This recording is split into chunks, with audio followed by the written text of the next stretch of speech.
Hai, Assalamualaikum warahmatullahi wabarakatuh dan selamat sejahtera. Cikgu harap semua berada dalam keadaan yang sihat dan ceria. Jadi pada hari ini kita akan masuk pada bab 3 iaitu koordinasi dan gerak balas. Tajuk yang kita akan bincangkan ialah mengenai homeostasis. Homeostasis ini ialah perkataan baru. Jadi kita tengok pada gambar yang cikgu letak di sini.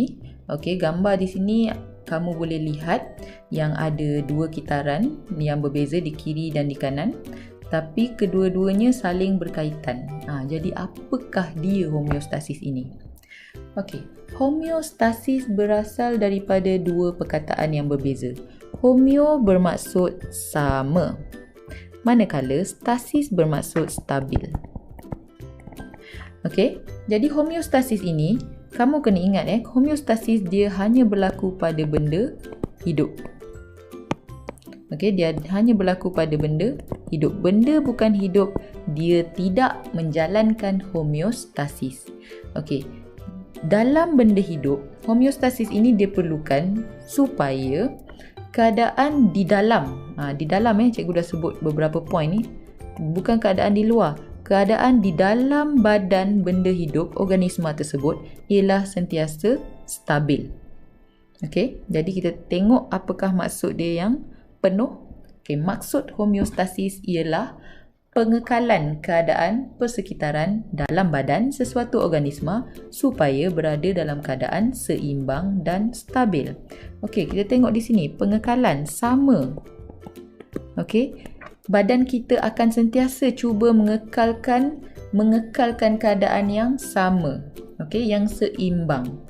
Di mana? Di dalam badan, persekitaran di dalam badan, bukan di luar badan. Di luar badan kita tak boleh kawal, tetapi di dalam badan kita boleh kawal supaya ianya sentiasa stabil.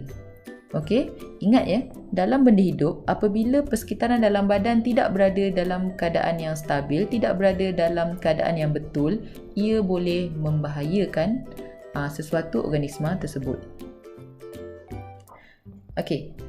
Istilah dalam homeostasis yang kamu perlu beri perhatian ialah pusat kawalan dan juga mekanisme pembetulan. Apa sebenarnya pusat kawalan? Dalam tubuh kita, manusia dan juga haiwan terutamanya, pusat kawalan kita merupakan otak. Ini kerana otak yang akan menerima segala maklumat-maklumat yang diberikan daripada seluruh badan kita dan dia akan mentafsirkan. Otak ini akan kawal dan kemudian dia akan tafsirkan semua benda yang kemudian dia akan beri arahan kepada organ. Di sini kita ada jantung, kita ada ginjal, kita ada kulit. Dia akan beri kearahan kepada organ-organ ini untuk menjalankan kerja-kerja. Mekanisme pembetulan ini kerja. Kerja apa yang dijalankan oleh organ-organ ni semua, sistem-sistem yang ada. Jadi ini istilah yang sangat penting yang kamu kena jelas. Kita pergi kepada proses kawalan homeostasis. Macam yang cikgu telah beritahu tadi, homeostasis ini bertujuan supaya keadaan dalam badan kita berada di dalam keadaan yang stabil. Atau dalam kata lain, dia mestilah sentiasa normal. Tak kiralah suhu, kandungan pH, kandungan air dan sebagainya. Jadi apabila keadaan-keadaan dalam badan itu tadi menjadi tidak normal. Bila masa dia jadi tidak normal? Apabila dia meningkat atau menurun. Dua-dua otak akan kesan. Meningkat otak akan kesan, menurun pun otak akan kesan. Jadi contoh di sini ialah daripada normal dia meningkat. Bila dia meningkat, otak akan kesan, kemudian otak akan memberi arahan yang merupakan mekanisme pembetulan. Ke mana dia berikan arahan tu? Dia akan berikan arahan kepada sistem. Dalam sistem kita ada organ. Jadi organ ni dia akan bekerja. Dia akan buat sesuatu supaya kalau tadi meningkat, dia akan menurun. Dan kalau mula-mula tadi dia menurun, dia akan meningkat. Ini ialah keseluruhan proses kawalan. Sama saja semua. Apa-apa keadaan pun proses kawalannya, inilah proses dia, inilah kitarannya. Jadi kita akan tengok contoh yang pertama, kandungan air.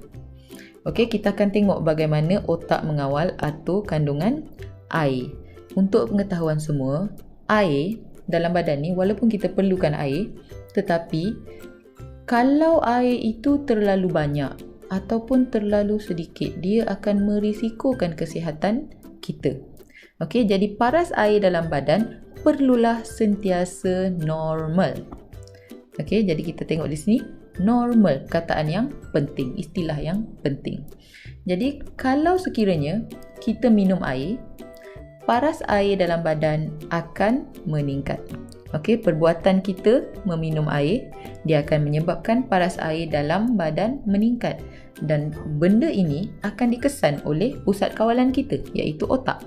Jadi apabila otak mengesan, otak akan merancang satu mekanisme pembetulan. Okey, jadi sistem yang terlibat di dalam kawal atur kandungan air ialah sistem perkumuhan dan juga sistem endokrin, dan organ yang terlibat ialah ginjal dan juga otak.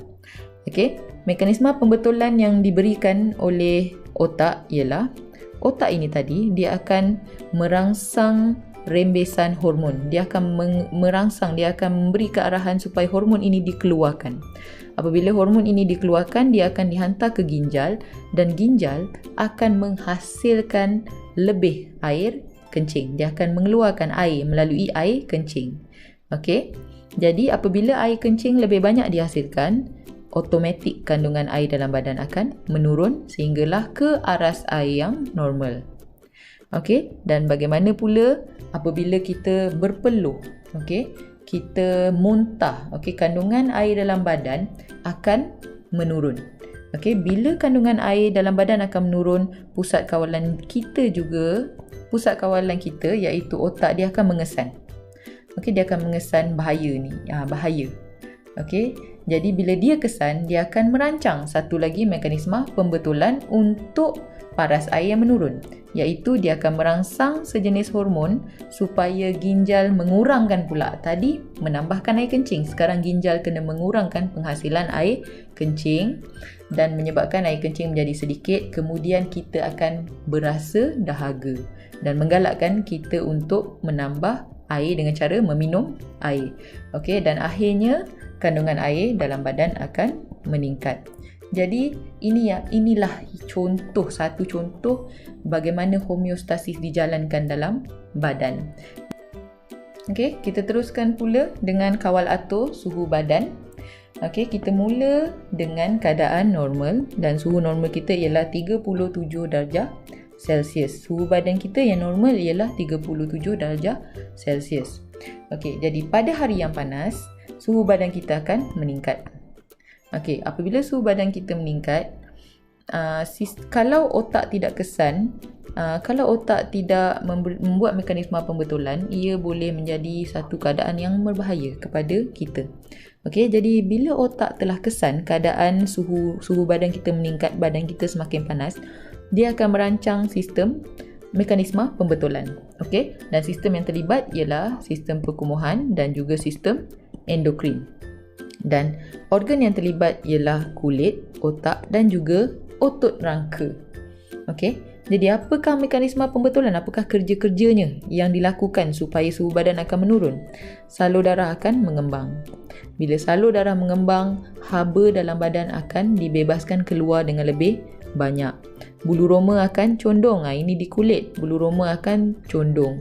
Jadi dia tidak memerangkap haba daripada luar. Kemudian kita akan berpeluh. Dengan cara berpeluh, air peluh tu akan tersejat dan kemudian dia akan menyejukkan badan kita.